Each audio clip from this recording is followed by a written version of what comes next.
Welcome to lab. So this week's lab, we're going to be looking at classifying chemical reactions. We're going to look at a couple different types of reactions, single replacement and double replacement type reactions today. So to kind of start the labs, we're going to do an experiment looking at single placement reactions first. So this is a single placement reaction when a single metal places a other metal ion in solution. So in this case here, for example, the reaction between AgNO3 and copper metal, the copper and the silver will trade places going and producing some new results. And we can see an example of the reaction we're going to be looking at here with AgNO3 reacting with the copper. So we're going to try two different reactions, and what we'll look for in this case is the presence of a new material forming. So in this previous example here, the Ag replacing the copper, producing Ag metal as a solid, as well as the copper nitrate solution, we would look for changes in color of the reaction. Maybe the reaction changes color, as well as other materials forming there. So we're going to try that reaction now. We're going to do a reaction between silver nitrate and copper metal. So we're going to take a piece of copper wire, and we're going to add some silver nitrate to the tube. So we'll take our tube, we're going to add a couple drops of this material. We'll do about 10 drops.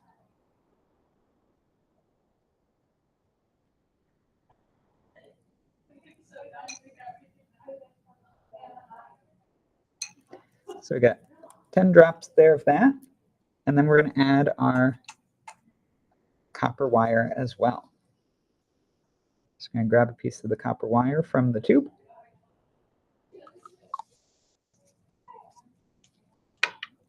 We're going to add that to the material here. And that's going to sit in the bottom of the tube here, and we're going to let that reaction run. So not much is happening so far, but it's got time to run. You can see the copper metal sitting in the bottom of the tube right there. And actually, it's already even starting to turn color. It's starting to turn going from an orange color to a blackish color right now. So turning darker, even within a few seconds of the reaction starting. So that's a sign that there's probably some reaction going on immediately with that example there. We'll put that sample there to run for a little while, and we'll check on it kind of throughout the experiment. The other experiment we were going to do is taking copper nitrate and zinc metal. I'm going to take some copper nitrate solution here. Going to do the same thing. We're going to add about 10 drops or so. Got our 10 drops of copper nitrate. Nice kind of light blue solution there. And we're going to add some zinc. We'll grab a small piece of zinc. And we're going to pour that right into there as well. So that's going to go in there. We're going to let that reaction run as well and see what happens.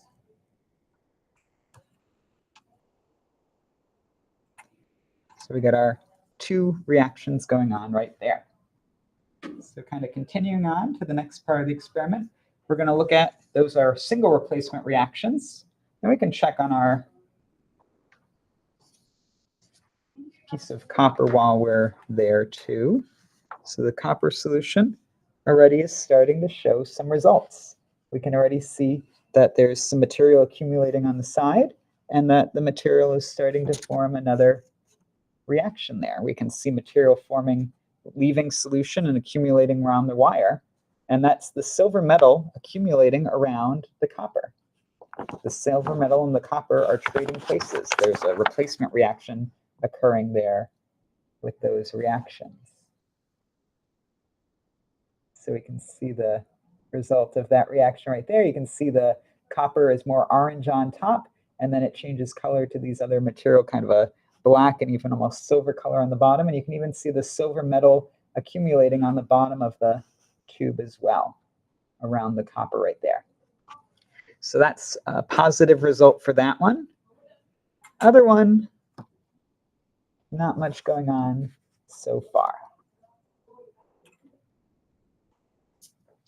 So we can let those reactions keep running. We'll make some more observations in a few minutes. Now we can get set up for our double replacement reactions. So we're going to do double replacement reactions as well. We're going to put the copper and the zinc samples down there. And we can set up for our other experiments as well. I'm going to put that here and that there so we don't forget who's where. For the double replacement reactions, we're running two solutions that both have two components.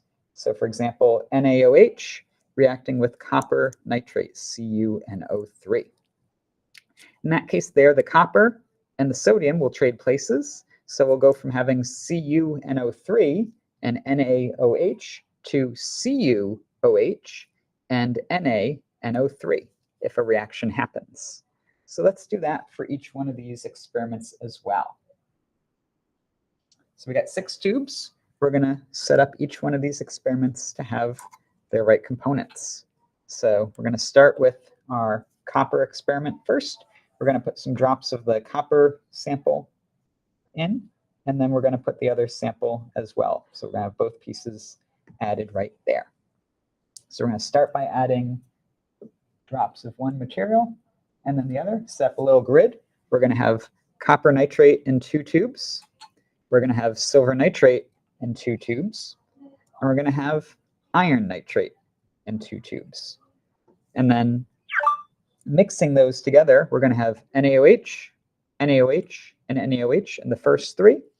And then the second 3 are going to have NaCl and NaCl and NaCl to show the different types of reactions. And if we see a reaction happen, we're going to get a solid material appear or some kind of color change, and that'll be a sign that a reaction has occurred. So let's do our first experiment, taking copper nitrate. We'll take about 10 drops.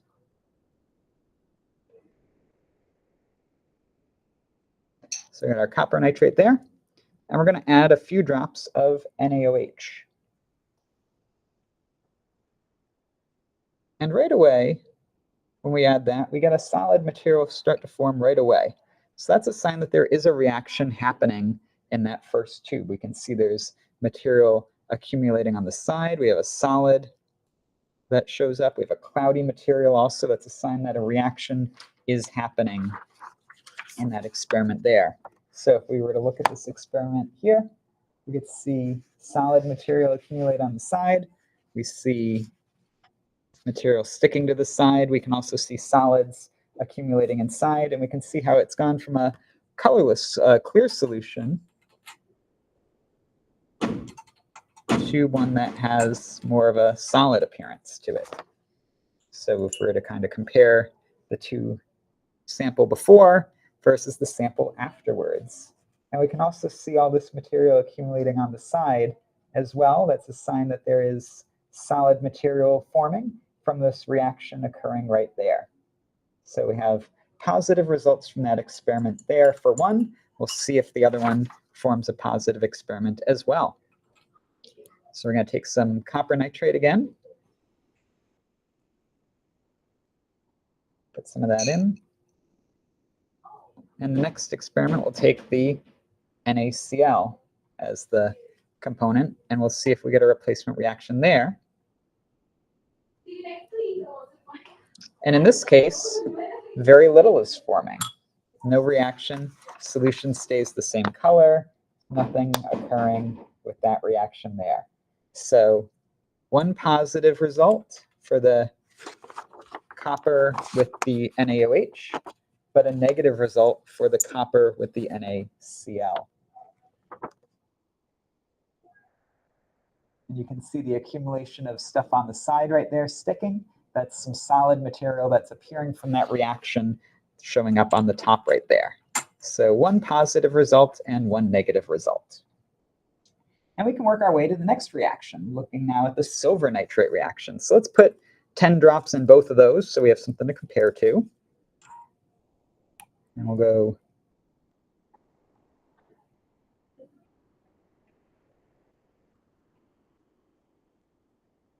we have one tube right there with the silver nitrate. And let's put the silver nitrate in the other tube as well while we're here.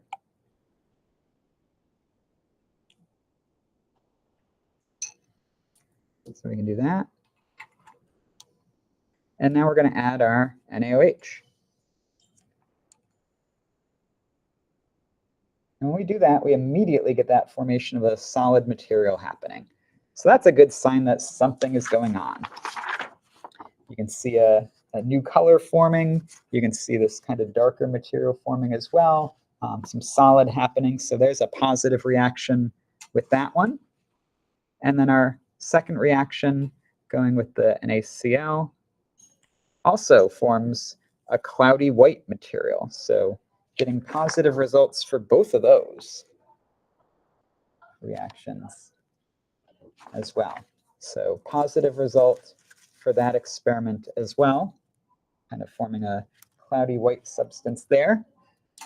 And then a darker brownish tannish color solution as well.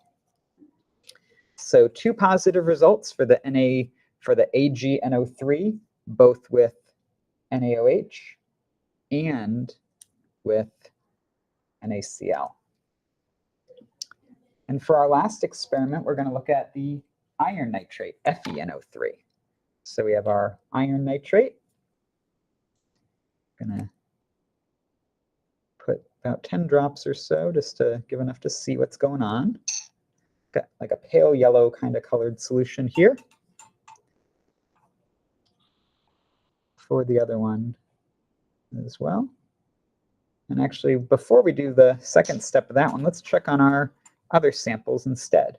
Let's check on our silver sample. So this is the copper with the silver, and you can see a nice accumulation of material around the bottom of that tube right there. That's silver material, silver metal accumulating around the copper wire at the bottom there, forming that big cluster. And then the silver, the narrow copper at the top, which hasn't reacted yet. So we have our reaction, positive reaction for that, as well as for the other one. What do we have? For the copper, we're actually starting to see maybe something starting to happen. It's starting to change color ever so slightly. Very slow reaction if there is one going on there. Let's try to see that silver a little bit up and close. You can see the unreacted copper at the top, as well as a big piece of silver accumulating at the bottom of that reaction down there at the bottom in the tube. So we have positive result for the copper and the silver. So we'll do our last experiment. We have our sodium hydroxide. We're going to add NaOH to the iron sample, and we'll see what happens. And right away, there's a color change. And we get a cloudy kind of material starting to form there, again, indicating that there is a reaction going on. You can actually see some of the solid accumulating on the side like we did with the copper and the NaOH sample before. Similar effect here, we see the NaOH producing solid that shows up on the side of the tube. So positive result for FeNO3 and NaOH.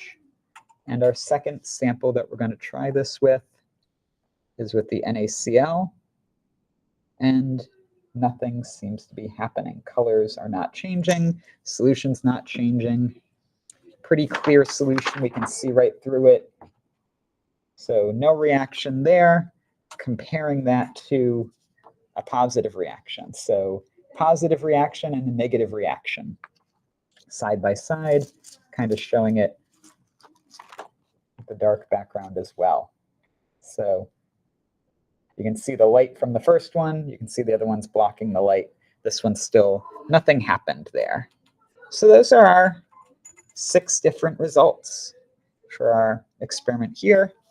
And then what we can do is we can look one more time at our samples. You can see lots of material accumulating in the bottom for the silver, material accumulating around the copper wire there. So that's a sign again that there was a reaction happening for that. And also for the other one, the zinc, this is turned much darker than it was before. Remember, zinc was almost kind of gray silver before. The zinc has turned black. So some kind of reaction has occurred in this case here. So there has been a reaction with the zinc and the copper nitrate. That's a sign that that reaction is happening. We go a different color now so you can see a very dark colored material being produced. The zinc and the copper is black colored. And again, the copper with the silver nitrate, you can see the accumulation of this large cluster of silver at the bottom, and then this copper wire at the top. So we've got a positive result for that too. So both single replacement reactions have happened. So we got two different reactions happening there. So you can go into your lab notebooks. You could look at the response page that we have, just to kind of bring it up to show it a second. So you can make some observations about what you saw with the wires, what we saw when we initially mixed it, and then over time, and then at the end of the video, just what we saw here. And we can do the same thing for our observations with the copper nitrate and the zinc metal. Then we can go down to the other section. We can talk about what we saw for the copper nitrate solution on its own, right? Nice, clear, bluish colored solution. The silver nitrate was this clear solution, looked very similar to a water solution. The iron nitrate, yellow clear solution. And then we can make our notes for the other ones too, right? NaOH and NaCl solutions, like the silver, all colorless solutions that are pretty clear. But when we mix those samples together, right, copper with the NaOH, that's one sample there, produced a cloudy precipitate. Copper with the NaCl, no real reaction, still a clear solution that's slightly blue colored. Doing the same thing for the silver and the NaOH, right? We produced a reaction there, saw this material as a result. We can do the iron and the NaOH as well. Solid kind of cloudy material forming there as well. Looking at the other two reactions as well, the AgNO3 and the NaCl also produces a cloudy material. And actually you can see the solid on the bottom of that now. So there's definitely a solid forming there. Maybe if we put this up. So we can see there's a solid forming there. And our last reaction that we ran was iron nitrate with NaCl, and that produced no result. Clear solution still, no color change, no accumulation of materials there in that. So that's the lab. We can put all those results into our books. We can write down the reactions for any of the reactions that did occur. So if we go back to our example of reactions, right, any reaction where you occur where a solid happens, you can write out where the two metal ions trade places. So for the example, the iron and the sodium trading places to produce a solid material and then a new solution. So those are our different reactions. You can fill out the last questions there and enjoy the rest of your week and have a good week.